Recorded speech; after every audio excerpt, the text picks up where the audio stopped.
योग हृदय में वासना तन वास है तो क्या, सत सरल युक्ति पास नार पास है तो क्या। योग हृदय में वासना पास है तो क्या, सत सरल युक्ति पास नार पास है तो क्या।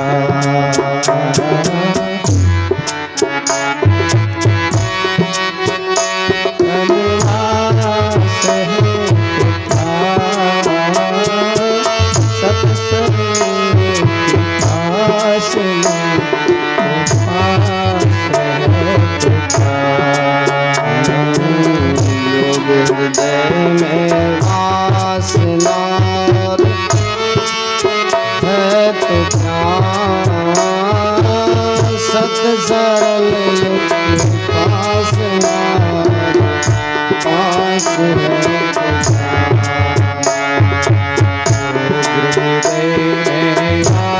नार पास है तो क्या।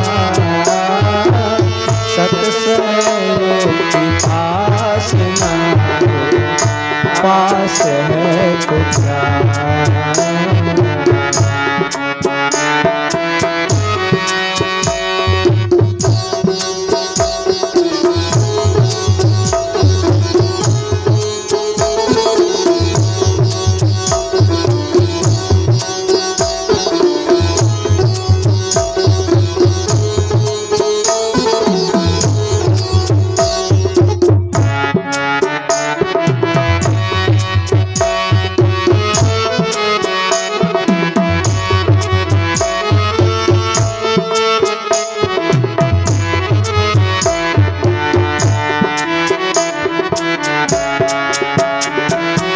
अंतर में हो प्रकाश ना बाहर प्रकाश क्या, अंतर में हो प्रकाश ना बाहर प्रकाश क्या। अंतर में हो प्रकाश ना बाहर प्रकाश क्या, अंतर में हो प्रकाश न बाहर प्रकाश क्या।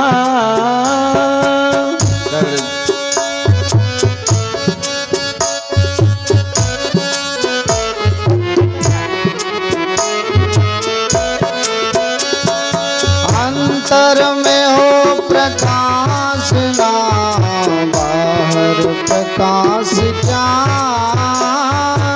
अंतर में हो प्रकाश न बाहर प्रकाश क्या। अंतरनाथ का उपासना बाहर उपास क्या, अंतरनाथ का उपासना दीगर उपास क्या। योग हृदय में वासना तन वास है तो क्या, सत सरल युक्ति पास नार पास है तो क्या।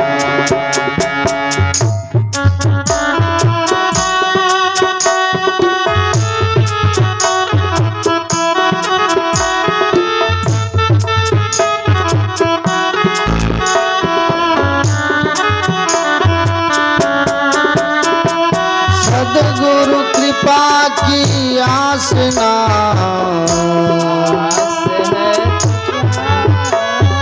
सद्गुरु कृपा की आसना और आस है तो क्या। सतगुरु कृपा की आसना और आस है तो क्या। सद्गुरु कृपा की आसना और आस है तो क्या। सतगुरु कृपा की आस न और आस है तो क्या। करता जो नित्य अभ्यास ना विश्वास है तो क्या। करता जो नित्य अभ्यास ना विश्वास है तो क्या। योग हृदय में वासना और वास है तो क्या।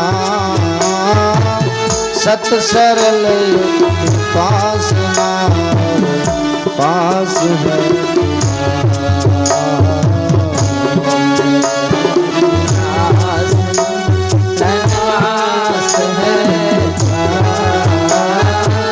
करता जो न अभ्यास न विश्वास है तो क्या। पालन हो सदाचार नाचार में ही क्या। पालन हो सदाचार नाचार में ही क्या। पालन हो सदाचार नाचार में ही क्या। पालन हो सदाचार ना आचार में ही क्या। हरि चरण में प्रीति ना का विचार क्या। गुरु हरि चरण में प्रीति ना का विचार क्या। वासना तनवास है तो क्या। सत सरल युक्ति पासना पास है तो क्या। योग हृदय में वासना तनवास है तो क्या। सरस युक्ति पास है तो क्या। योग हृदय में वासना तनवास है तो क्या। सत सरल युक्ति पासना और पास है तो क्या।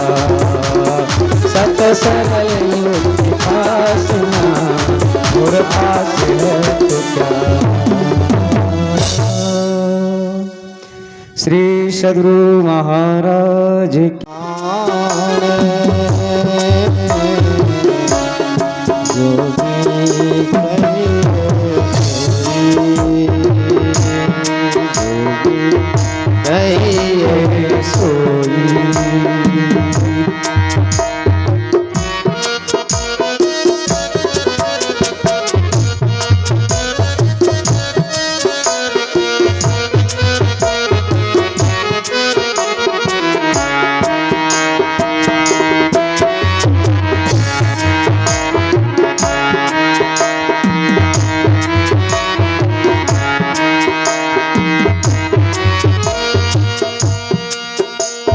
नानक जीवतिया मर रही है ऐसा जोग कमाइए।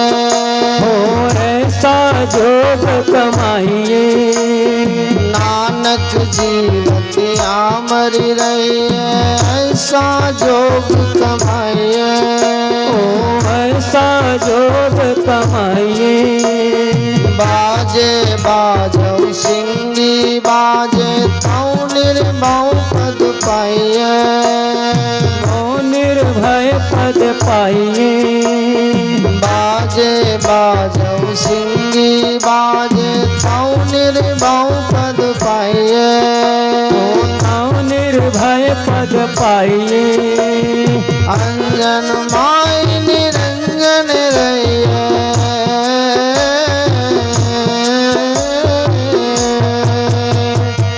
अंजन माहि निरंजन रहिए। अंजन माई निरंजन रहिए। जोग जुगति पाइए। गली जोग न होई।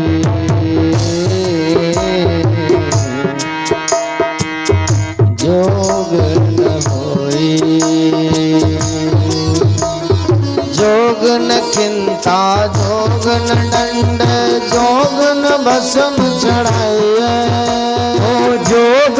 भस्म चढ़ाइए। जोगन मूंदे मोड़ी मुड़ाइए, जोगन सिंगी मैया। ओ जोगन सिंही माये, अंजन माय निरंजन रहिए।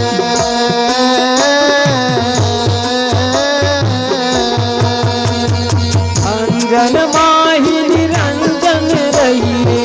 अंजन माय निरंजन रहिए, जोग जुग देवताइए। जल्दी जोग न होई,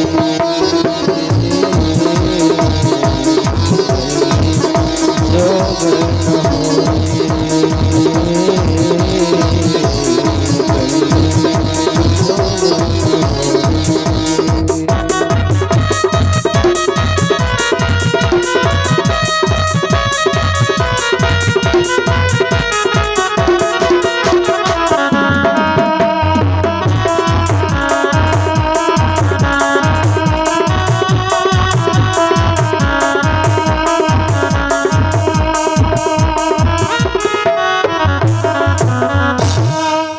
श्री सद्गुरु महाराज की जय। सतगुरु सत परमारथ रथ रूपा अति ही दयामय दया स्वरूपा।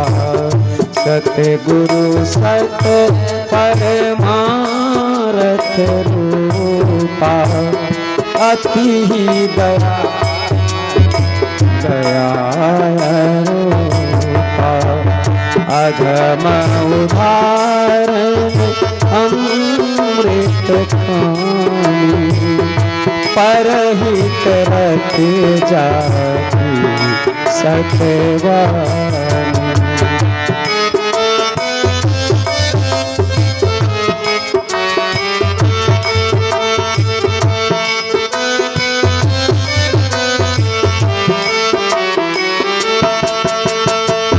सतगुरु ज्ञान सिंधु अति निर्मल, सेवक मन इंद्रिय हो निर्बल।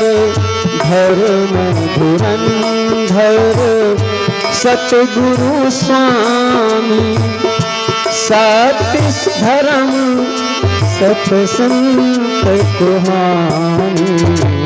सूरत सब मार्ग सुखदाई, सतगुरु यही पद बताए। बंध मोक्ष सब देहि छुड़ाई, आत्म अनात्म देहि बताए।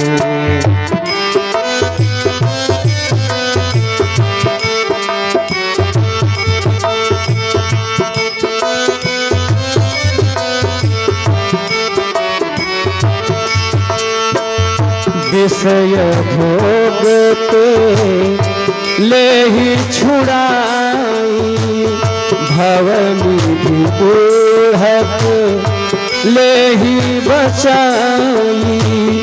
कौन कृपावंत सतगुरु सन, पद सेवा मन मह पल पल रम।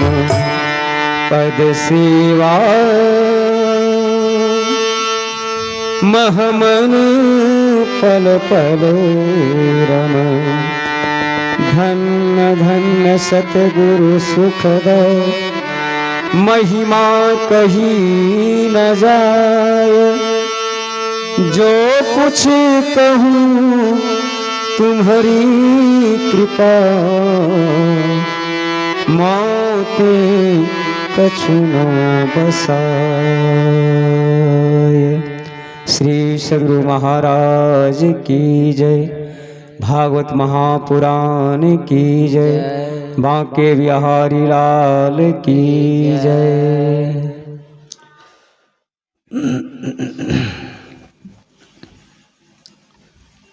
ध्येयं सदा परिभवग्नमभीष्टदोहम् तीर्थास्पदं शिवविरञ्चनुतं शरण्यं मृत्यार्त्यहं प्रणतपालभवाब्धिपोतं वन्दे महापुरुषते चरणारविन्दम् अखण्डानन्दबोधाय शिष्यसन्तापहारिणे सच्चिदानन्दरूपाय रामाय गुरुवे नमः। परम मंगलमय परात्पर परम अखिलेश्वर परमाराध्य सद्गुरु महाराज के पावन श्री चरणों में नमन। भगवान कृष्ण चंद्र के पावन श्री चरणों में बारंबार नमन। मंचासीन पूज्य माता जी, सत्संग प्रेमी महानुभावों एवं भक्तिमती माताओं,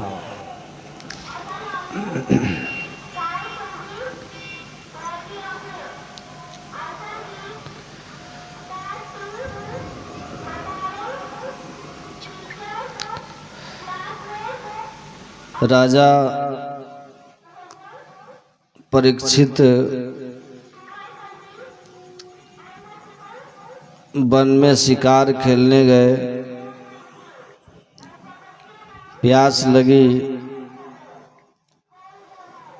तो समीक मुनि के आश्रम पर पहुँचे। कल हम लोग सुन रहे थे, समीक मुनि समाधि में थे, ध्यानस्थ थे, समाधिस्थ थे। और जब कोई समाधि में होता है तो उनकी स्थिति कैसी होती है? न जानाति शशीतोष्णम न सुखम न दुखम तथा न मानं न मानं च संचत्वात् समाधिनः अवस्था त्रय मनवेति न चित्तं योगिनं सदा जाग्रं निद्रा विनर्मुक्त स्वरूपावस्थिता में। समाधि की स्थिति ऐसी हो जाती है कि उनके अपने शरीर का भी पता नहीं रहता। समाधि में जो होते हैं वो उनकी स्थिति शरीर के ज्ञान से ऊपर होती है। जैसे गहरी नींद की स्थिति होती है, उसमें किसी आने जाने का आपको ज्ञान नहीं होता। ध्यान से सुनिएगा।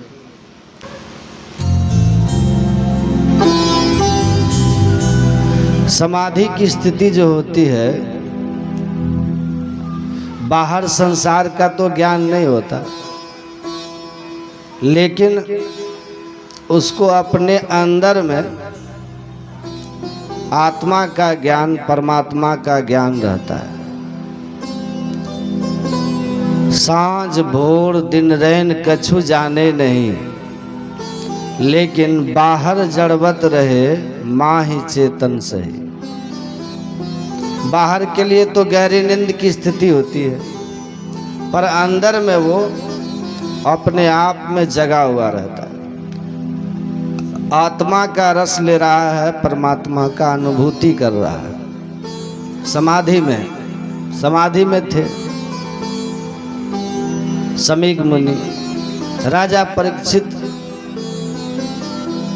को लगा कि मैं राजा हूँ, अब मेरे ही ये राज्य की ये प्रजा है और हमारे ही दिए हुए दान पर इनका आश्रम और इनका जीवन, इनका परिवार का पोषण होता है। उठ कर के सम्मान करना चाहिए, हमें आदर करना चाहिए, क्योंकि मैं राजा हूँ। लेकिन ये आंख बंद किए हुए, और उन्हें क्या पता कि कौन आए कौन गए।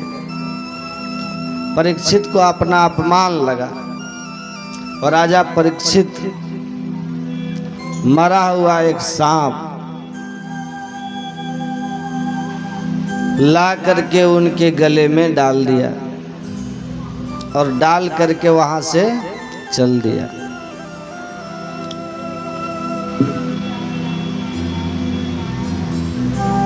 जब समीक मुनि का जो पुत्र था श्रृंगी जी वहां जब आए तो अपने पिता के गले में मरा हुआ सर्प देख करके बहुत क्रोधित हुए और वे भी बड़े तपस्वी थे। श्रृंगी ऋषि पिता अभी भी समाधि में थे। समीक मुनि कहा कि मेरे पिता के समाधि में इस तरह का अपमान किस दुष्ट ने किया है। आसपास के आश्रमों से उन्हें पता चला कि राजा परीक्षित ने ऐसा काम किया है। श्रृंगी ने श्राप दे दिया कि जिस दुष्ट ने समाधि में बैठे हुए मेरे पिता का मरा हुआ सर्प डालकर अपमान किया है, वही आज से 7वें दिन तक्षक नाग के डसने से मृत्यु को प्राप्त हो जाएगा। और ये बात राजा परीक्षित तक पहुंची। राजा परीक्षित के सिर पर कलयुग सवार था। कलयुग क्यों सवार था कि जब कलिकाल का प्रवेश हो रहा था तो परीक्षित के समय में ही हो रहा था। तो परीक्षित ने कलयुग को रोका प्रवेश करने से। तो कलयुग ने कहा कि मेरा समय आ गया है, मुझे आप रोक नहीं सकते, मेरे निवास का स्थान बताइए। तो परीक्षित जी ने कहा कि ठीक है, तुम आ रहे हो, लेकिन मैं तुम्हें सब जगह रहने का स्थान नहीं दूंगा। तो कहा ठीक है, बताइए कहाँ कहाँ रहें। तो पहला स्थान बताया, क्या बताया था कि आप शराब खाने में रहिए, नशा में रहिए। देखिए, जो कोई शराब खाना जाए, जो कोई शराब पिए, आप उसको पकड़ लीजिए और उसमें प्रवेश कीजिए, उसके द्वारा उसके घर में प्रवेश कीजिए। और कलयुग का क्या अर्थ होता है पता है?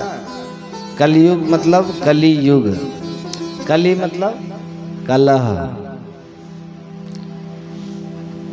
कलह, लड़ाई झगड़ा, ये कलयुग का स्वभाव है। तो जब शराब पी के कोई घर में आता है तो कलह होता है कि नहीं होता है? होता है ना। अब शराब बिहार में बंद है, अब फिर भी पीने वाला हमको मिल जाते हैं। आदत है ना, महंगा मिलता है फिर भी पीने वाला पी लेता है।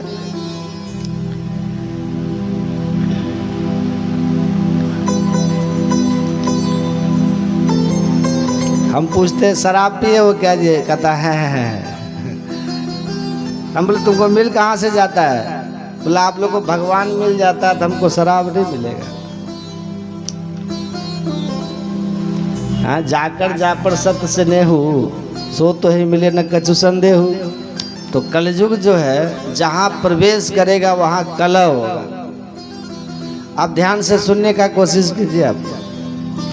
आपने पढ़ा होगा कि सतयुग में लड़ाई कहाँ हुई थी? कौन लड़े थे? कोई बता सकते? सतयुग में लड़ाई कहाँ हुई थी? कौन कौन लड़े थे? बोलिए। सतयुग में कौन कौन लड़े थे? ध्यान से सुनिए, इसलिए तो नहीं बता पाते हैं आप लोग। सतयुग की जितनी कथा पढ़ेंगे आपको मिलेगा। मधु केटव ने बैकुंठ पर हमला किया ना, धरती पे रहता था और हमला दूसरे लोग पर करता था, किया है कि नहीं? देखे ना सीरियल में नहीं देखते हैं, कोई स्वर्ग पर जाके हमला किया, वृत्रासुर स्वर्ग पर हमला किया, हिरण्यकशिपु हिरण्याक्ष कहाँ हमला किया, स्वर्ग पर हमला किया। और जब त्रेता युग आ गया तब राम और रावण की लड़ाई सबसे बड़ी लड़ाई है, लड़ाई धरती पर आ गई। भारत ने श्रीलंका पर हमला किया, या कि नहीं? और जब द्वापर युग आया तो आपस में धन के लिए दो चचेरा भाई लड़ गया, लड़े कि नहीं लड़े? युग का प्रभाव है ना। द्वापर में कौरव और पांडव, एक धृतराष्ट्र और एक पांडु। पांडु धृतराष्ट्र सगे भाई थे और उनके बेटे आपस में लड़ गए, चचेरे भाई थे। और कलयुग में भाई भाई लड़ रहे हैं कि नहीं लड़ रहे हैं, सो बताइए। पति पत्नी में झगड़ा, भाई भाई में झगड़ा, बाप बेटे में झगड़ा हो रहा है कि नहीं? ये कलयुग क्या है? कलह, लड़ाई झगड़ा कलयुग का ये स्वभाव है, क्योंकि कलयुग तमोगुण का प्रधानता वाला युग है। तमोगुण की प्रधानता होती है इसमें। तो कहा कि तुम शराब में रहो, जो पिएगा उसको पकड़ लेना, उसके घर की शांति खत्म कर देना, उसकी बुद्धि विवेक को मार देना, क्योंकि तमोगुण जब आता है तो मूढ़ता आ जाती है। अधर्म को वो धर्म समझ के खूब बढ़िया लगेगा उसको करने में। अधर्म को दुनिया में दुख ही दुख है। एक नौजवान हमको बोला कि आप ये सब बेकार बोलते हैं, हमको तो लगता है दुनिया में मजा ही मजा है बाबा। हमने कहा, इमर्सन ने कहा है कि दुनिया में दो ही लोगों को सुख दिखाई देता है। किसको किसको? कहा कि एक नौजवान मूर्ख को और दूसरे पागल को। समझ में आया? नहीं, तीसरे को तो यहाँ सब कुछ उल्टा ही नजर आता है। अब वो कहता है, जन लिपटो रे प्यारे जग परदेसवा, सुख कछुएवा नहीं। नौजवान है लेकिन मूर्ख है। अब मूर्ख मतलब ये मत गलती से समझिएगा पढ़ा लिखा नहीं। पढ़े लिखे, जो पढ़े लिखे नहीं होते उनको अनपढ़ कहा जाता है, और जो पढ़ लिख करके उल्टी सोच का होता है उसको मूर्ख कहा जाता है। ये बात ठीक से आप लोग समझ। मूर्ख सदैव पढ़े लिखे लोग अधिकांश मिलेंगे, आप अनपढ़ लोग मूर्ख कम होते हैं। तो कहा नौजवान मूर्ख को या कोई पागल को, वही कहता है कि दुनिया में बड़ा आनंद है, बड़ा मजा है, खाक मजा है। बाकी कोई भी समझदार आदमी दुनिया में कह नहीं सकता कि यहाँ आनंद है। वो जानता है कि सब विषय पसारा, भव की जारा या में नहीं आराम। ये संसार के भोगों में तृप्ति कहाँ होती? संसार के रिश्ते कोई आपके सुख देने वाले नहीं होते, अपने अपने सुख के साथी। हेर न को सुख तेरे, ये सब अपने सुख के साथी हैं। रोज आपका खाना, आप खाना बना करके दीजिए, समझे? रोज बढ़िया बढ़िया बना के दीजिए। एक दिन सब्जी में नमक अधिक हो गया, तब देखिएगा पति देव की भाषा शैली कैसे बदल जाएगी। नहीं, रुख देख लीजिएगा उस समय उनका। थोड़ा सा पत्नी के साथ कुछ व्यवहार खराब हो जाए, रोज बहुत अच्छा व्यवहार है, थोड़ी सी बोलो जाए मुंह फुला लेगी, नहीं होता है। क्यों? क्योंकि आज आप उसको सुख नहीं दिए हैं, आज उसको आपसे सुख नहीं हुआ है, उसको अपने सुख से प्रेम है। आप जब तक सुख दे रहे हैं वो आपको अपना समझ रहा है। जिस दिन आप उसको सुख नहीं दे सके उस दिन वो आपको अपना समझना बंद कर दिया, उसको आपसे नाखुशी हो जाएगी। इसीलिए कहा, सुख में आन बहुत मिली बैठत रहत सदा संग हेरे, अब विपत्ति पड़े सब ही संग छाड़त कोई न आवत नेरे। तो आप का कलयुग पकड़ लेना, बुद्धि भ्रष्ट हो जाएगी, तमोगुनी हो जाएगा जिसके ऊपर कलयुग आएगा। तो शराब खाने में कहाँ रहना, उसका धन का नाश करना, घर की शांति का नाश करना, उसके स्वास्थ्य का नाश करना, उसके बच्चों का भविष्य का नाश करना, उसके सम्मान का नाश करना, ये तमाम उनके स्वास्थ्य का नाश करना, ये सारा काम एक नशा ही कर देता है। तो कहा कलयुग को पहला स्थान शराब दिया, दूसरा स्थान कहा बूचड़ खाने में रहना, मुर्गा बकरा जो खरीदे अंडा वो जो खाए उसको धर लेना, और खान पान का असर मन पर पड़ता है। ये बात अच्छी तरह आप लोग समझिए, बुद्धि आपकी खराब होगी। अन्न का प्रभाव सीधे मन पर पड़ता है, क्योंकि मन भी अन्न से ही बनता है। आप देख लीजिएगा, रामायण पढ़ते हैं कि नहीं? जब रावण के सब मारे गए रावण के, कुंभकर्ण को जाके जगाया रावण, तो कुंभकर्ण ने क्या कहा था कि हमको समय से पहले क्यों जगा दिए? 6 महीना सोता था, 1 दिन जागता था।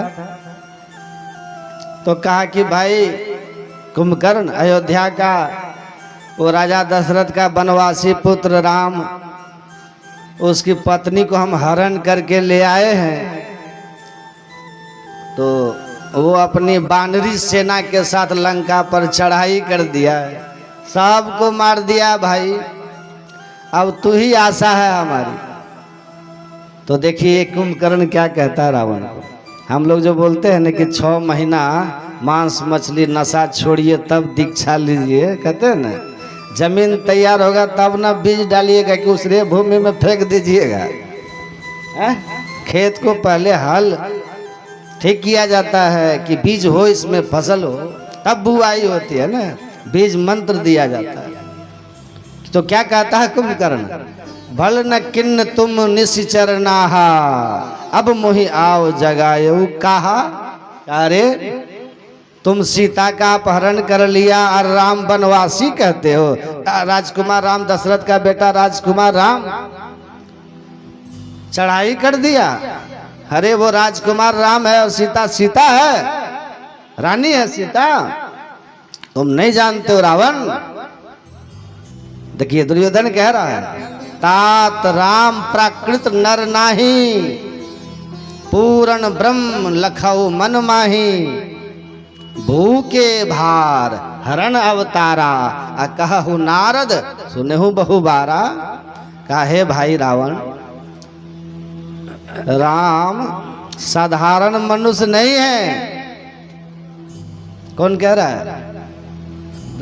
कुंभकर्ण कह रहा है, भगत हेतु भगवान प्रभु राम धरु तनु भूप। अरे परमात्मा है वो, धरती से पाप का नाश करने के लिए अवतरित हुए हैं। देखो, मन की आंख से देखो, पूर्ण ब्रह्म है वो, कोई राजकुमार नहीं है, साधारण नहीं है। लंका पर चढ़ गया, समुद्र पर पुल बांध दिया, और तुमको अभी तक होश नहीं हो रहा है कि नारद ने कहा था वो पूर्ण ब्रह्म है। मन की आंख खोल के देख, पूर्ण ब्रह्म है वो। जाओ उसकी शरण में जाओ, सीता को लौटा दो, क्योंकि सीता साधारण नहीं है। जगदम्बा हरियाण के सठ चाहसी कल्याण। अरे रावण, अरे सठ मूर्ख, जगदम्बा जगत जननी सीता को हरण करके और कल्याण की बात कर रहा है। जाओ जा करके राम के पास सीता को लौटा दो, तुम्हारी भी रक्षा होगी, राक्षस कुल का भी रक्षा होगा, नहीं तो सर्वनाश हो जाएगा। ये तो भगवान है।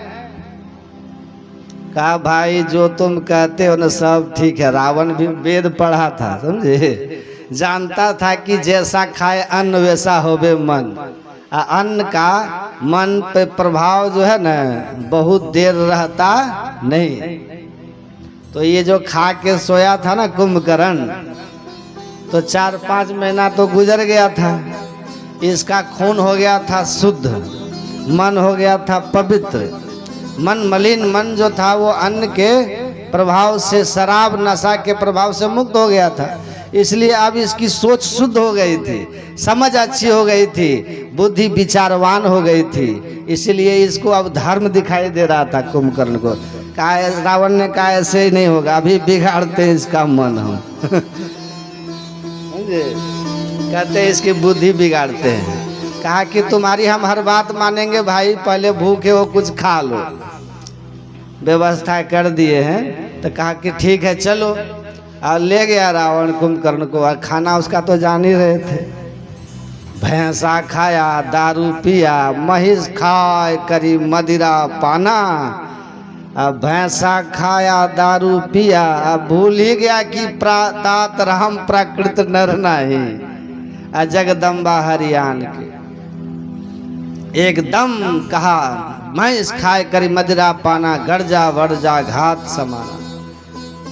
गर्जा कहाँ राम, रणहतो पचाड़ी, कहाँ है राम, अभी मार के उसको ठीक करेंगे। हे भाई तुम निश्चिंत रहो, हम हैं ना। देखिए अब कैसा बोलने लगे, हम हैं तुम निश्चिंत रहो। अरे एक सीता क्या, दुनिया की जो नारी, जिसकी कुंवारी तुमको पसंद है ले आओ, हम अभी तुम्हारे पास ले आते हैं। घबराने की बात नहीं है। एकदम गरजता हुआ चल दिया कुंभकर्ण। अब ये खाने के पहले की बुद्धि और खाने के बाद की बुद्धि, पीने के पहले की बुद्धि और पीने के बाद की बुद्धि कहाँ गई, कहाँ गई। एक जमींदार, बड़े जमींदार, उनका नाम था हेमचंद्र राय। दरवाजे पर उनके हाथी होते थे, बहुत अमीर आदमी था। उनका एक नौकर था, उसका भी नाम हेमुए था, हेमू था। हेमचंद्र राय का नाम, नौकर का नाम हेमू था। वो आदिवासी, जानते हैं ना, जनजाति आदिवासी। उनके घर पे काम करता था, उनके गाय को खिलाता था, झाड़ू वाड़ू लगाता था। कई नौकर थे लेकिन ये थोड़ा मुंह बोला ज़्यादा था। बचपन से रह के उसके माँ बाप भी नौकर थे, उनके यहाँ कोई ये वहीं पला बढ़ा, तो बेटा बाप जैसा हो गया था। शादी वादी भी यही करा दिए थे, घर और भी उधर दे दिए थे, उधर बना के चला गया। एक दिन किसी के शादी में, कह रहे हेमू चल जाना, हम नहीं जा पाएंगे, न्योता करके तुम ही आना। गया तो वहाँ पार्टी उटी में दारू वारू चल रहा था, पी करके उधर से आ गया। 4-5 लोग के साथ हेमचंद्र राय बैठे थे आंगन में। आया उधर से वो नौकर, तो मालिक कहता हेमू बेटा, वो जो गाय है ना, गाय सबको ना नाद से हटा करके अंदर में बांधो, मौसम ठीक नहीं लग रहा है। कहे मालिक हमको आप नौकर समझते हैं, गाय बांधेंगे, हाथी का दाम बताओ। जेब में 20 रुपया था, और वही निकाले और अंदर करे का हाथी का दाम बताओ। हाथी खरीद सकते हैं आपका, हमको गाय बांधने के लिए कहते हैं, बोलिए कितना लीजिएगा। सबके सामने बोल रहे हैं, हेमू बोल रहा है, हेमू। ओ नौ मालिक बोला ठीक है बेटा, हाथी हम तुमको दे देंगे, लेकिन रात में न लक्ष्मी न लेते हैं न देते हैं। सुबह आना और गिन के हमको दे देना, हाथी ले जाना। कहा मालिक सवेरे बात से पलटना मत। ये बोला नहीं नहीं पलटेंगे। कहा है जमींदारों का बात का कोई ठिकाना नहीं, आप बहुत बार पलटे। कहा नहीं पलटेंगे, सबके सामने बोल रहे हैं। बोला आप लोग सब गवाही रहना, काम सब गवाही। चला गया। सवेरे 7 बज गया, नहीं आया। तो कह रहे बुला के लाओ, हेमुआ नहीं आया, क्या बात है। तो आया, उधर से पी के सोया था, थोड़ा हैंगओवर ज़्यादा था। आया उधर से, मालिक कहता है कि रे हेमू, हेमचंद्र राय कहते हैं हेमू, हेमू। कहा जी मालिक, वो हाथी जो है ना लेके चल जाना, रात में दाम किया था ना, तो हाथी लेके चल जाना। और कितना में लोगे। कहता मालिक वो जो हाथी खरीदने वाला था वो रात में आया, भोर होते होते चला गया। वो जो था हाथी खरीदने वाला, सुबह होते होते चला गया हमको छोड़ के। अब फिर आएगा तब फिर हाथी का दाम करेंगे। तो दारू का नशा था तो कुछ से कुछ बोला। देखिए मालिक को कह रहा, सब भूल गया कि मेरा मालिक है, यही हमको पाले पोसे हैं और यही हमारा शादी विवाह किया, सब किया। कहता हमको नौकर समझते हैं, हाथी का दाम बता। तो मति भ्रम हो गया ना, और गया कुंभकर्ण और मारा गया। तो खान पान में कलयुग, मांसाहार में कलयुग, नशा में कलयुग का बात शास्त्र कह रहा है। तीसरा स्थान कहा व्यभिचार स्थल, जहाँ वेश्याओं का स्थान हो, कहा व्यभिचार, वहाँ जो जाए उसको पकड़ लेना, उसको पूरी तरह से बर्बाद कर देना, लूट के नाश कर देना। कलयुग नाश करता है। कहा चौथा स्थान, कहा जुए खाने में रहना, जुआ में। धर्मराज युधिष्ठिर की मति भ्रष्ट हो गई तो पत्नी को दांव पे लगा दिया। आप समझिए ये कलयुग कैसे चढ़ता है, समझ रहे हैं ना? कैसा आता है ये कलयुग, कैसा होता है, कैसा है ये जुआ। तो जुए खाने में कहा कि महाराज चारों के चारों स्थान तो आपने गंदा दे दिया। कलयुग ने कहा एक अच्छा स्थान बता दो। तो कहा जाओ मैं तुमको सोने में रहने का एक अच्छा स्थान प्रदान करता हूँ, जाओ स्वर्ण में रहना। कहा बेईमानी का धन में कहा रहने के लिए, सोना में रहो, मतलब जो सोना दूसरे का हड़पा हुआ हो, दूसरे का कोई धन हड़प ले, बेईमानी में जाके रहना।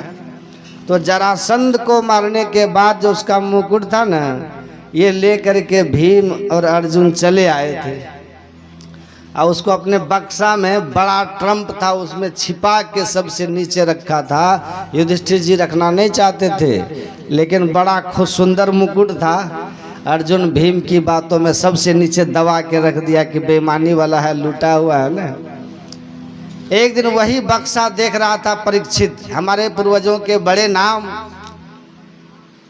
पूर्वजों के बड़े नाम हैं, बहुत धन कमाए हैं। तो देखा क्या क्या है तिजोरी में, तो वही मुकुट उनको मिल गया परीक्षित को। तो वही मुकुट बहुत सुंदर था, उन्होंने माथे पे रख लिया। जैसे माथे पे रखा, लूटा हुआ था ना, उसके ऊपर कलयुग सवार हो गया, बुद्धि भ्रष्ट हो गई। जिस ऋषि के चरणों में बैठ करके उनसे ज्ञान सुनता था बचपन से, जिनका सम्मान करता था, उन्हीं का आज अपमान कर दिया और इसलिए श्राप मिल गया। घर गया, मुकुट उतारा, कलयुग उतर गया और तब उसको अपने करनी पर पछतावा हो रहा था। तभी उसको ये सूचना मिल गई कि आपका काम तो अब खत्म हो गया, श्राप मिल गया आपको, क्योंकि वृथा न जाहे देव ऋषि बानी, श्राप दे दिया है आपको, 7वें दिन मर जाओगे। बहुत अफसोस हुआ। कहा कि अब तो कोई उपाय नहीं है? कहा नहीं।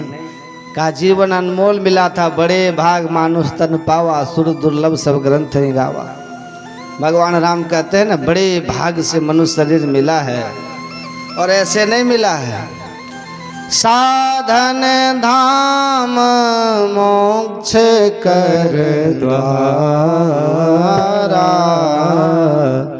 साधन धाम मोक्ष कर द्वारा,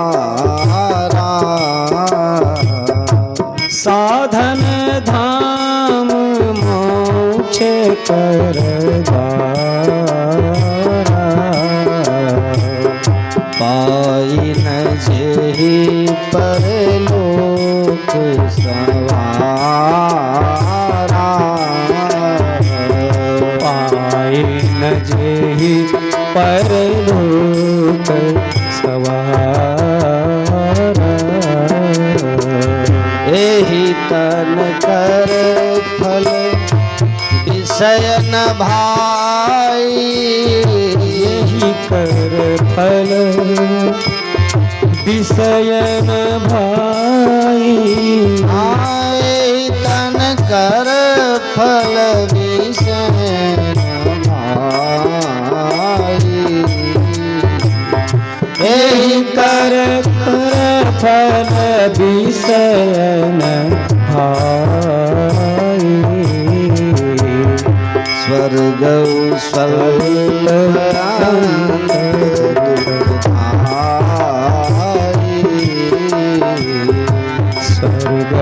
सल्प यंत दुखदाई, साधन धाम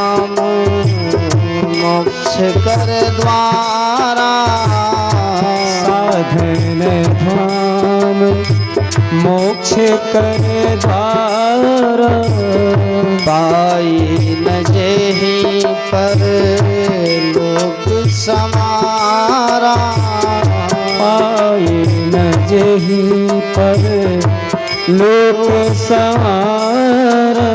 हाँ बड़े भाग मानुष तन पावा,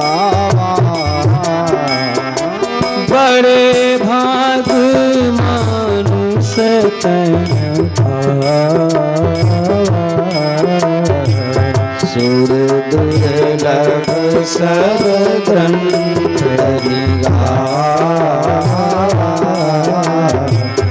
सुर दुर्लभ सब ग्रंथ गावा।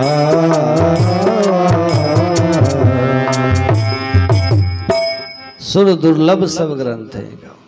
भगवान राम कहते हैं ना, बड़े भाग से मनुष्य शरीर मिला है, और ऐसे ही नहीं मिला है।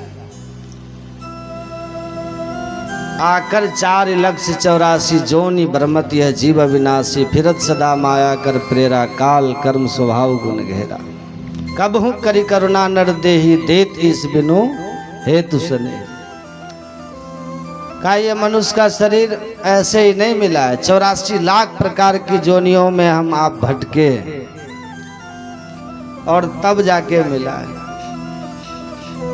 अंकुरज, अंडज, अंकुरज जो धरती से निकलते हैं ना, गाछ वृक्ष, उस्मज जो गर्मी पाके निकलते हैं, ढील लीक फल में कीड़े, अंडज जो अंडा से जन्म लेते हैं, पक्षी सर्प आदि, पिंडज जो माँ के गर्भ से सीधे बालक, गाय भैंस आदमी। तो ये 4 खानियों की 84 लाख योनियों में भटकने के बाद भगवान राम ने कहा कि आपको ये मनुष्य का शरीर परमात्मा ने कृपा करके दिया, तो क्या करना चाहिए इसको पा करके। और इतना दुर्लभ है कि देवता भी इस तन के लिए लालायित है। ये शरीर साधनों का धाम है और इसमें मोक्ष का द्वार है। आपने कभी सुना मनुष्य को छोड़कर किसी और जीव ने किसी तरह की कोई खोज की है? केवल मनुष्य ने ही खोज की है। मोबाइल किसने बनाया? सैटेलाइट किसने बनाया? ये कार किसने बनाया? सारे ज्ञान और विज्ञान का स्रोत कौन है? मनुष्य का शरीर ही तो है। एक विद्यार्थी था, वो IIIT का विद्यार्थी था। वो विद्यार्थी बोला कि विज्ञान तो आधुनिक खोज है, पहले तो केवल धर्म की बात थी, विज्ञान आज चमत्कारिक हुआ है। हमने पूछा शून्य की खोज किसने की? शून्य की खोज, जीरो को किसने खोजा? तो कहा जीरो तो हाल के दिनों में आर्यभट्ट ने खोज की थी। भारत के आर्यभट्ट वैज्ञानिक थे, गणितज्ञ थे, उन्होंने जीरो की खोज की। तो मैंने कहा कि अच्छा तो ये बताइए, आर्यभट्ट अगर आधुनिक काल में जीरो की खोज किए थे तो रावण का 10 सिर जो था त्रेता युग में कैसे गिनती हुआ था बिना जीरो का? बताइए बताइए, 10 में जीरो लगेगा तब ना, 1 पर जीरो लगेगा तब ना 10 होगा। तो त्रेता में वाल्मीकि रामायण में रावण के 10 सिर लिखा है, तो ये जीरो वहां 10 सिर कैसे गिना गया? तब चुप हो गया है। उसका क्या कहें, शौक हो गया एकदम से वो विद्यार्थी। कहा कि रावण का 10 सिर। हम बोले हाँ बताओ ना, जीरो अब खोजा तो तब क्या था? 10 सिर कहाँ से त्रेता में गिनती हो गई भाई? तो बहुत बातें ग्रंथों से खोज के आप सामने रख दिए तो आप खोजी हो गए। हाँ, ऋषियों ने बहुत पहले खोज दिया था जीरो, बहुत पहले खोज दिया था। ग्रह नक्षत्र की गिनती आज से है। ग्रह नक्षत्र की गिनती आज से है। पाणिनि, आप व्याकरण में ज्योतिष शास्त्र पढ़िएगा ना, बहुत सी गणनाएं उन्होंने लिखी हैं। सूरज से पृथ्वी का दूरी, हनुमान जी का चालीसा में पढ़िएगा ना, तो एकदम से तुलसीदास जो लिखे हैं वो बिल्कुल मिल जाता है डिस्टेंस। सहस योजन पर भानु है ना चालीसा में। तो ये जो मानव का शरीर है, ये अद्भुत शरीर है, साधनों का धाम है, ज्ञान विज्ञान का स्रोत है। परीक्षित को हुआ कि ऐसा दुर्लभ शरीर हमको मिला जिस शरीर से परम पिता परमात्मा की प्राप्ति हो सकती थी, जन्म मरण के चक्र से छूटा जा सकता था, जिस शरीर से साधन करके मैं परम पद को पा सकता था, उस शरीर को पा करके हमने संसार के भोगों में लगा दिया। हमारा जीवन व्यर्थ हो गया, व्यर्थ चला गया, व्यर्थ चला गया मेरा जीवन। अब 7 दिन बचे हैं, इसी में जो कर लेना है कर ले। तुरंत अपने राज्य गद्दी अपने पुत्र जन्मेजय को सौंप करके वो परीक्षित जंगल की ओर वहाँ से चल दिया अपने आत्म कल्याण के लिए गुरु की खोज में। और वो हरिद्वार आता है, जहाँ उनको संत सुखदेव जी महाराज से मुलाकात होती है। अपने आप बीती सुना करके वो कहते हैं कि मानव जीवन के 7 शेष दिनों में आप हमारे कल्याण का उपाय बताइए। कि महाराज ये 7 दिन मात्र हमारे लिए बचे हैं,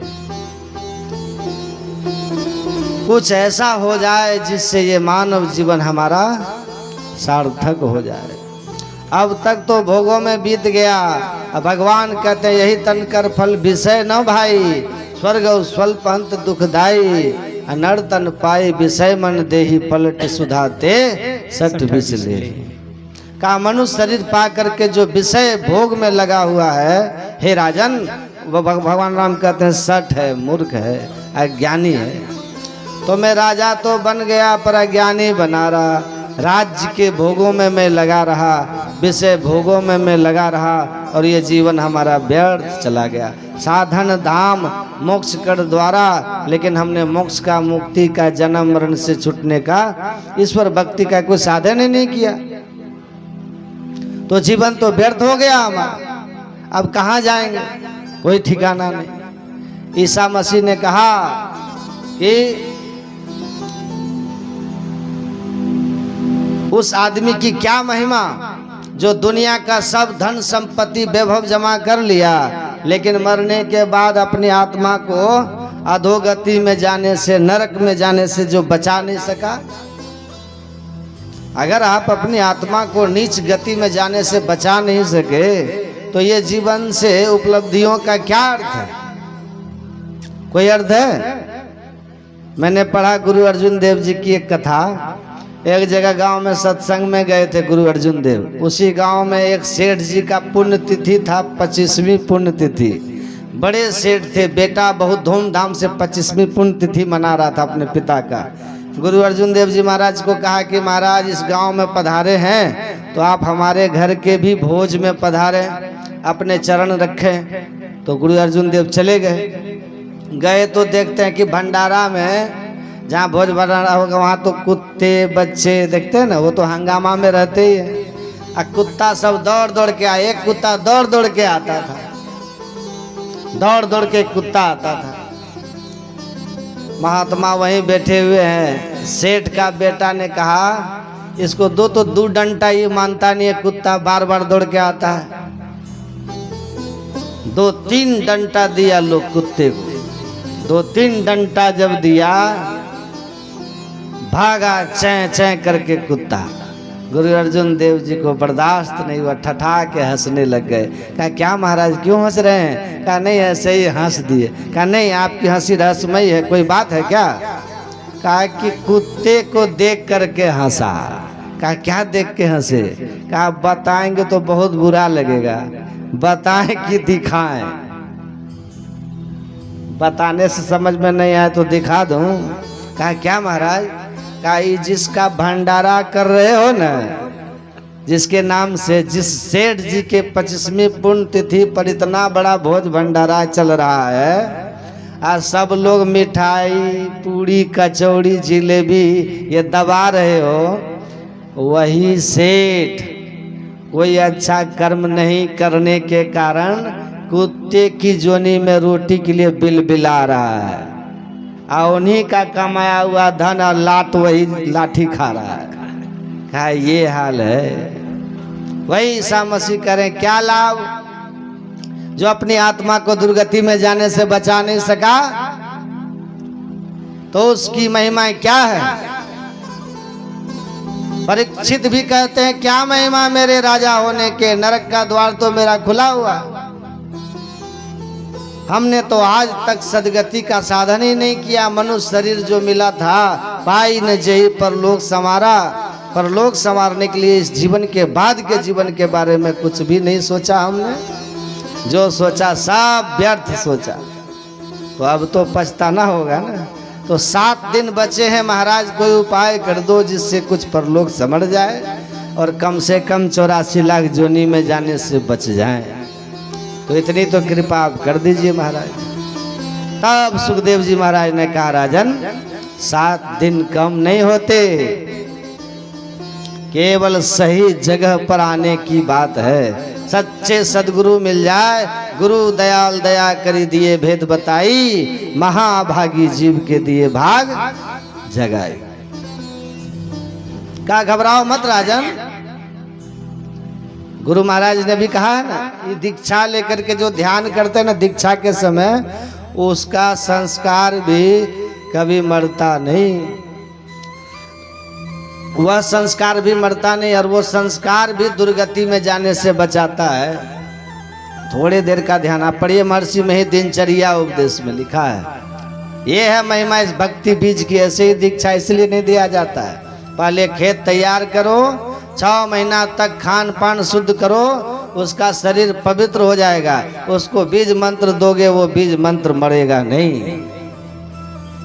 ये महिमा उस भक्ति बीज बिन से नहीं, जो जुग जाए अनंत।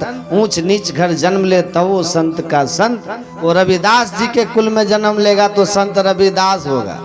वो किसी जुलाहे के यहाँ पलेगा तो वो कबीर होगा, संत कबीर होगा। वो नाभा दास डोम जाति में पैदा लेगा तो नाभा दास होके लेगा और जगत पूज्य हो जाएगा। कहीं भी उसका जन्म हो जाए पर उसका संस्कार उसको ऊंचाई को रोक नहीं सकता है पहुंचने से। कहते हैं ये महिमा इस भक्ति बीज की, ये भक्ति का संस्कार, इतनी ऊंचाई है इसकी, इतना। तभी तो कहा पायो जी में तो नाम रतन धन पायो। मीराबाई कहती है पायो जी में तो नाम रतन धन पायो, पायो जी में तो राम रतन धन पायो, पायो जी में तो राम रतन धन पायो। खर्च न कोई चोर न लेवे, खर्च न कोई चोर न लेवे, वस्तु अमोलक दीमर सद्गुरु, वस्तु अमोलक दी मेरे सतगुरु। वस्तु अमोलक दीमर सद्गुरु, वस्तु अमोलक दी मेरे सतगुरु। कृपा करी अपनायो, पायो जी राम रतन धन पायो, पायो जी में तो राम रतन धन पायो।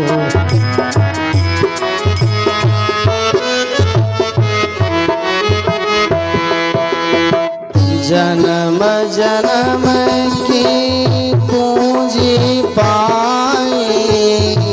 जन्म जन्म की पूंजी पायो, जन्म जन्म की पूंजी पाए, जन्म जन्म की पूंजी पायो, जग में सभी खुआयो पायो जी मैं तो जग में सभी खुआयो पायो जी मैं तो राम रतन धन पायो, पायो जी में तो राम रतन धन पायो।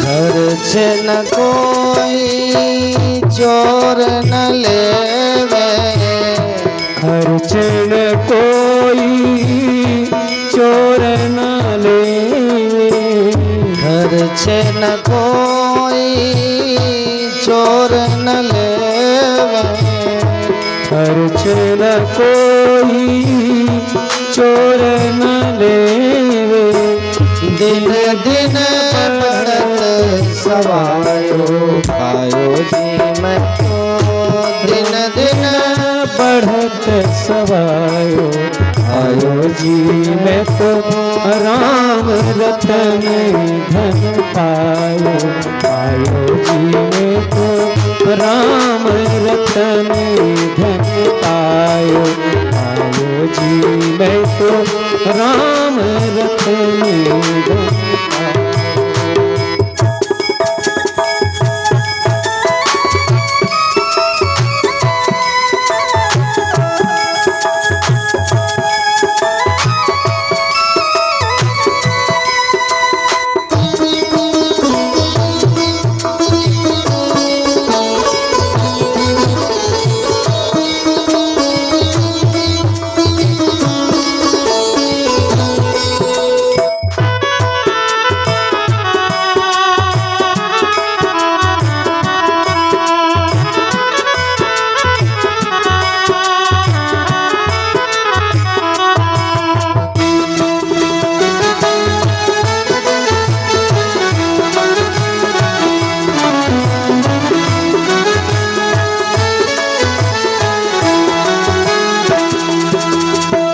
सत की नाव खेवटिया सतगुरु, सत की नाव खेवटिया सतगुरु, सत की नाव खेवटिया सतगुरु, सत की नाव खेवटिया सतगुरु, भव सागर तरियायो पायो जी मैं तो भव सागर तरियायो पायो जी मैं तो राम रतन धन पायो, पायो जी मैं तो राम रतन धन पायो।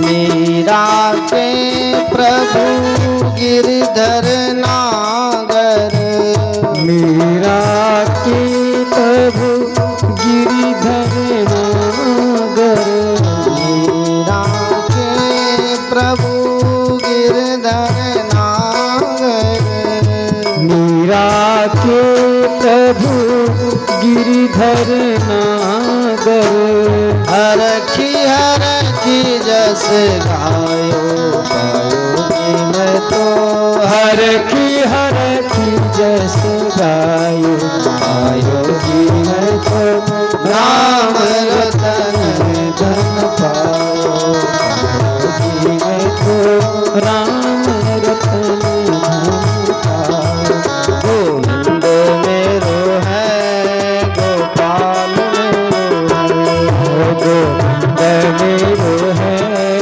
गोपाल मेरो है गोविंद मेरो है गोपाल मेरो है गोविंद मेरो है गोपाल मेरो है श्री बांके बिहारी नंदलाल मेरो है श्री बांके बिहारी नंदलाल मेरो है श्री बांके बिहारी नंदलाल मेरो है श्री बांके बिहारी नंदलाल मेरो है गोविंद मेरो है गोपाल मेरो है गोविंद मेरो है गोपाल मेरो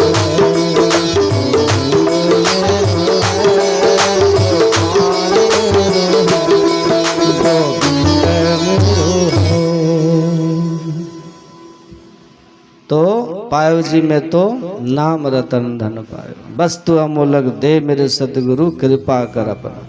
ये गुरु का दिया हुआ दीक्षा मंत्र जो है साधारण नहीं होता, अमोलक है। तुलसीदास जी कहते हैं पाओ नाम चार चिंता मनि उड़ करते न खसई हो अब ले न सानी अब ना नसई हो। जीवन बहुत बर्बाद कर लिया पर इस जन्म को मैं बर्बाद नहीं करूंगा। संत रविदास जी कहते बहुत जन्म बिछड़े थे माधव यही जन्म तुम्हारे लेखे कह रविदास आस लागे जो सिर पैया दर्शन देखे। बहुत जन्म बिछड़े थे माधव यही जन्म तुम्हारे लेखे। ये बहुत जन्म हम आपसे बिछड़े रहे पशु पक्षी कृमि आदि की योनिन में भर में बहु बारों बिछड़े रहे यही जन्म तुम्हारे लेखे। ये मनुष्य शरीर आपने कृपा करके दी है, ये जन्म ये शरीर आपके लिए है, आपके लेखे में जाएगा। सब शरीर रूप रस गंध स्पर्श शब्द के भोग के लेखे में चढ़ा है। मनुष्य शरीर केवल भक्ति करके भगवान के लेखे में चढ़ेगा। लेखे में सोई घड़ी बाकी के सब बाद। भक्ति में बीता हुआ सत्संग में बीता हुआ सत्संग में कथा में बीता हुआ ध्यान में बीता हुआ समय भगवान के खाते में गया। अब बाकी जितना चढ़ा सब शैतान के खाते में गया। तो ये जन्म जो है इसका तो श्वास श्वास में नाम सुमर ले। एक एक श्वास में खाली नहीं छोड़ूंगा, हर श्वास आपको समर्पित करूंगा, आपके लेखे में डालूंगा। अब ले नसानी अब ना नसई हो। अब मैं नाश नहीं करूं होने दूंगा, बर्बाद नहीं होने दूंगा। तुलसीदास जी कह रहे पायो नाम चारु चिंता मणि उर करते न खसई हो। सदगुरु ने कृपा कर दी और दीक्षा मंत्र हमको सुंदर चिंतामणि रूपी दीक्षा मंत्र प्रदान किया। जिस चिंतामणि को ठीक से जपोगे तो जीवन की सारी चिंताएं चली जाएंगी और मनुष्य शरीर तो निश्चित ही मिलना है। तो मिली बड़ी कृपा है। 7 दिन बहुत है राजन, यहाँ तो एक क्षण में भक्ति बीज बिन से नहीं। 7 दिन बहुत है, केवल सही जगह पहुंचने की बात है। करनधार सदगुरु दृढ़ नावा, सही मल्लाह रूपी सदगुरु के पास चले गए तो मनुष्य शरीर रूपी नाव को भवसागर से पार जाना ही जाना है। तो सही जगह आ गए हो परीक्षित। सुखदेव जी सच्चे संत हैं, आप वहां पहुंच गए। एक बंगाली हमको कलकत्ता में बोला कि आजकल तो खाली नाकली संत साधु है, असली कोई नहीं। हम बोले कि अरे, हम बोले क्यों ऐसा बोलते हो, सब नकली है? बोले हाँ सब नकली। आसाराम नकली, रामपाल नकली, राम रहीम नकली। कौन है और उधर पकड़ा गया वो शांति की कौन सा गढ़ता जैन मुनि कहा 4-5 नाम गिना दिया। साहब नकली। हम बोले बात तो ठीक बोल रहे हो, अच्छा एक बात बताओ 400 का नकली नोट देखे हो? उसी की भाषा में बोले 400 का नकली नोट देखा? बोला नहीं। हम बोले 600 का नकली नोट देखा? कहा कि नहीं। उस समय 1000 का भी नोट भी चलता था ना। मैंने कहा 800-900 का नकली नोट देखा? कहा नहीं। 1100-1200 का देखा? तो नहीं। हमने बोला 500 और 1000 का नकली नोट देखा है? कहा कि हाँ देखा है। तो हम बोले 500 और 1000 का नकली नोट तो मिलता है, पर 600, 700, 800, 1100-1200 का नकली नोट क्यों नहीं मिलता है? हमको बताओ। तो कहा कि कौन मूर्ख छापेगा? 500, 1000 का असली नोट है तब ना नकली नोट है।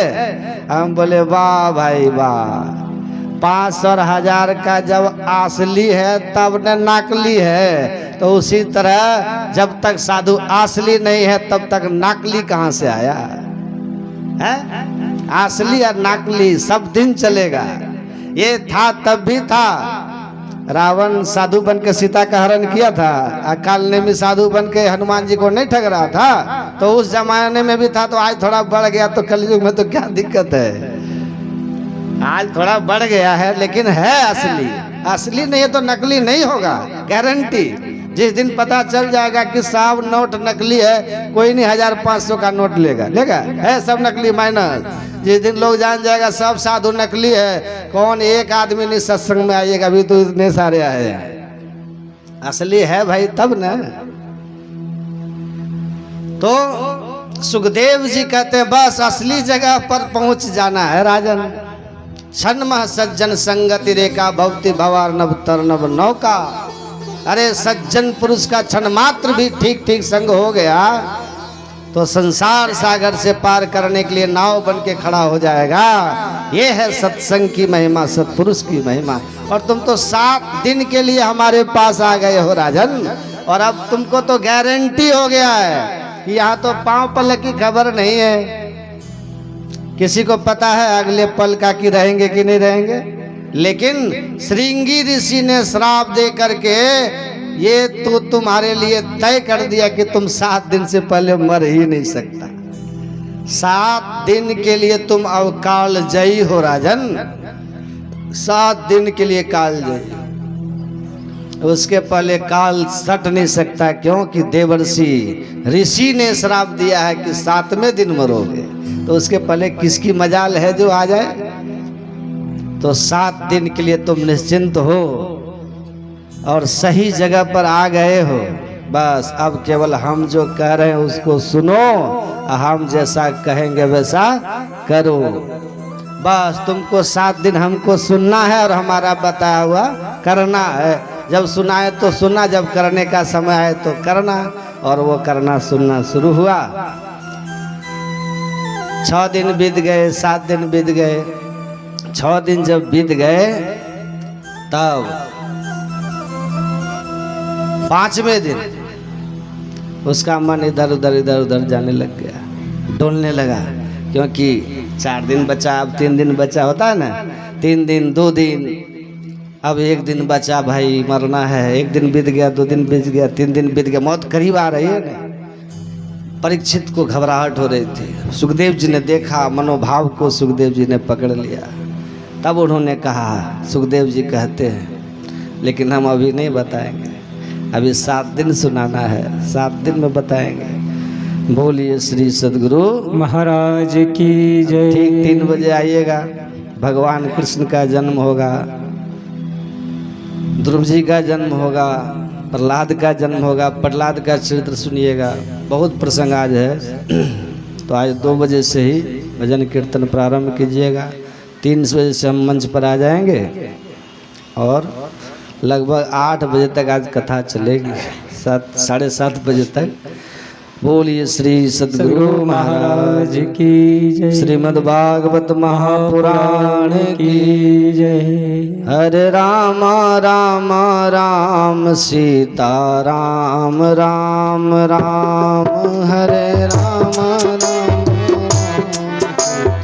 राम राम राम हरे राम राम राम सीता राम राम हरे राम राम राम सीता राम राम हरे राम राम राम सीता राम राम राम हरे राम राम राम सीता राम राम राम हरे राम राम राम सीता राम राम राम हरे राम राम राम सीता राम राम राम हरे राम राम राम सीता राम राम राम हरे राम राम राम सीता राम राम राम हरे राम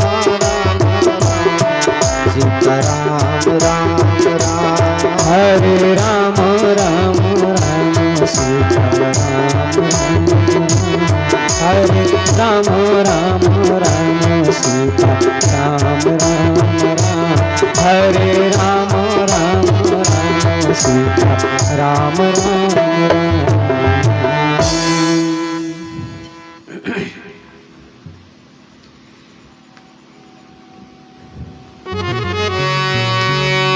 उड़ जाइए आरती आरती संग सत गुरु की जय। अंतर जोत होते जय। पांच तत्व तन अग्नि जराई दीपक सास प्रकाश करीजे। गगन थाल रवि शशि फल फूला मूल कपूर कलश धर दीजे। अक्षत नभुतारे तोहत माले हार गुहीजे। श्वेत पान मिष्ठान मिठाई चंदन धूप दीप सब चीजे। झलक झांझ मन मीन मंजीरा मधुर मधुर धुनि मृदंग सुनीजे। स्वर्ग सुगंध उड़ी चली आकाशा मधुकर कमल केली धुनि भीजे। निर्मल ज्योत जरत घट माही देखत दृष्टि दोष सब छीजे। अधर धार अमृत बहिया सतमत द्वार अमर रस पीजे। पी पी हो सुरत मतवाली चढ़ी चढ़ी उमगी अमीर सरीझे। कोट भान छवि तेज उजाली अलख पार लकीरागल गीजे। छिन छिन सूरत अधर पर आके गुरु प्रसाद गदम रस पीजे। दमकत करत कहत गुरु धामा उलटी अलल तुलसी तन तीजे। आरती तन मंदिर में कीजे। जुगल कर तन मुख दीजे चमके बिंदु सूक्ष्म अति उज्ज्वल ब्रह्म ज्योति अनुपम लखलीजे जगमग जगमग रूप ब्रह्मांडा निरखी निरखी ज्योति तज दीजे सब सुरत आस सरल तर करी करी सार सबद गही दीजे ऐसी जुगति गाया गढ़ त्यागी भव भर्म भेद सकल मन छीजे भव खंडन आरती यह निर्मल करी में ही अमृत रस पीजे आरती तन मंदिर में कीजे दृष्टि जुगल कर मुख दीजे आरती तन मंदिर में कीजे दृष्टि जुगल कर मुख दीजे। श्री सद्गुरु महाराज की जय। भवन्तु सुखिनः सर्वे सन्तो निरामया सर्वे भद्राणि पश्यन्तु भाग भवेत्। ओम शांति ओम शांति ओम शांति। श्री सद्गुरु महाराज की जय।